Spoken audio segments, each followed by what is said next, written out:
Friends, welcome to SKM family. இன்னைக்கு நம்ம vlog எதை பற்றினா, கீர்த்திக்கு இன்னைக்கு ரிப்போர்ட் கார்டு கொடுத்தாங்க. உங்கள் வீட்லேயும் எல்லா பசங்களுக்கும் சம்மர் லீவ் விட்டுருப்பாங்கன்னு நினைக்கிறேன். எல்லாருக்கும் ரிசல்ட்ஸ் வந்தாச்சா? இங்கே கீர்த்தி வந்து எல்கேஜிலேருந்து யூகேஜிக்கு ப்ரமோட் ஆகிட்டா. போய் நாங்கள் ரிப்போர்ட் கார்டு வாங்கிட்டு வந்தாச்சு. இதுதான் கீர்த்தியோட report card. Promoted to UKG. என்னடா இவன் நடந்துக்கிட்டே பேசுகிறான்னு நினைக்காதீங்க, சமையல் வேலை பின்னாடி ஓடிட்டு இருக்குது. நம்ம 90s கிட்ஸ் எல்லாம் எக்ஸாம் எழுதி முடித்தோடனே நம்மளுக்கு வந்து போஸ்ட் கார்டில் வந்து ப்ரமோட்டட்னு வரும்.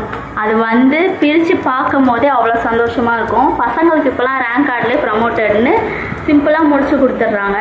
நம்ம போஸ்ட் கார்டில் பார்த்த அனுபவம்லாம் செம்ம ஜாலியாக இருக்கும்ல.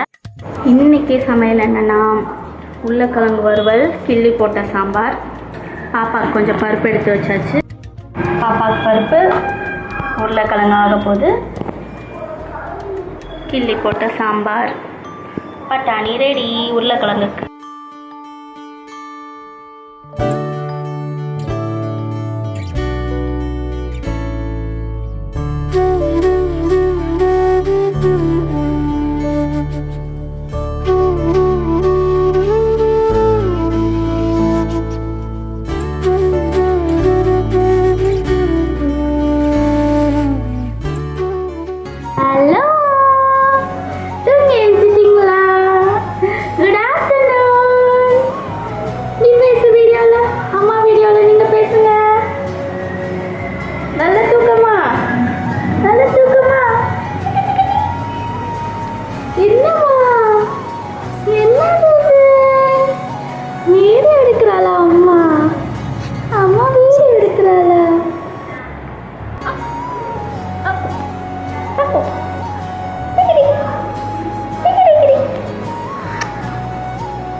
காலையில் நம்ம ரிப்போர்ட் கார்டு வாங்க போகும்போது எடுத்த வீடியோஸ்லாம் அட்டாச் பண்ணுறேன், பாருங்கள்.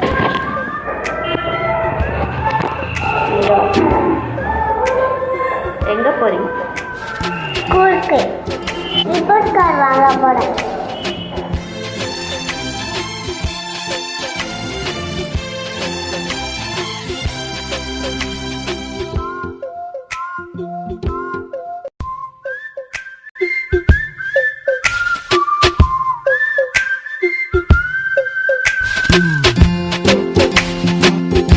நாங்கள் கிளம்புற டைமில் குப்பை வண்டியும் வந்தாச்சுங்க. குப்பையை போட்டுட்டு அப்படியே கிளம்பலான்னு குப்பையும் சேர்த்து எடுத்துக்கிட்டோம். சகிப்புத்தன்மை, அப்புறம் எந்த ஒரு வேலையையும் ரொம்ப இலக்காரமாக பார்க்கக்கூடாது. எல்லாரும் நம்மளை மாதிரி மனுஷங்க தான். அவங்க செய்கிற வேலை வந்து அவங்களுக்கு தெய்வம் அப்படின்னு சொல்லி கொடுத்து தாங்க நம்ம வளர்க்கணும். குப்பையை போட்டுட்டு அப்புறம் கீர்த்தி அப்பா அவள் கையை பிடிச்சாங்க. அதில் தண்ணி இருந்திருக்கும் போல். வேணாம், அவங்க கையில் இருந்த தண்ணி என் கையில் ஒட்டிக்கிச்சின்னு சொன்னான். இந்த விஷயத்த நான் சொல்லாமல் மறைச்சிருக்கலாம் அவங்கக்கிட்ட.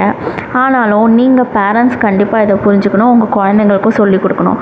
அந்த ஸ்பாட்டில் நானும் கீர்த்தி அப்பாவும் அவளை வந்து கண்டித்தோம், திருத்தினால புரிஞ்சுக்கிட்டா.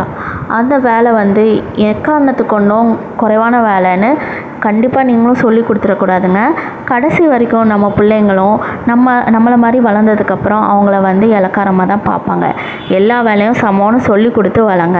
அடிப்படை கல்வின்றது சின்ன வயசுலேருந்து ஆரம்பிக்குதுங்க, யாருக்குமே தெரிய மாட்டேங்குது. ஒரு பாவச்செயல்னு நம்ம புக்கில் ஸ்கூலுக்கு போனதுக்கப்புறம் தாங்க படிக்க வைப்பாங்க. அது நம்ம பேரண்ட்ஸ் கொஞ்சம் முன்னாடியே சொல்லி கொடுத்தா தான் என்ன. ஆமாம், நம்ம பிள்ளைய மட்டும் ஒழுங்காக வளர்த்துட்டா போதுமான்னு நீங்கள் கேட்பீங்க. இப்படி ஆளுக்கு அவங்கவுங்க பிள்ளைங்கள ஒழுங்காக வளர்த்துட்டா தானாக நல்ல சமுதாயம் உருவாயிட போகுது. சிறு துளி பெருவெள்ளம், அதை நான் கண்டிப்பாக நம்புகிறேங்க. டெய்லியும் உங்களால் முடிஞ்ச நல்லதை பிள்ளைங்களுக்கு சொல்லி கொடுங்க, கண்டிப்பாக நல்லா வருவாங்க. நீ எல்லாம் நல்லா வருவடா, நல்லா வருவ. இந்த வீடியோ உங்களுக்கு பிடிச்சிருந்தா லைக் பண்ணுங்கள், ஷேர் பண்ணுங்கள், கமெண்ட் பண்ணுங்கள். பாய் பாய்.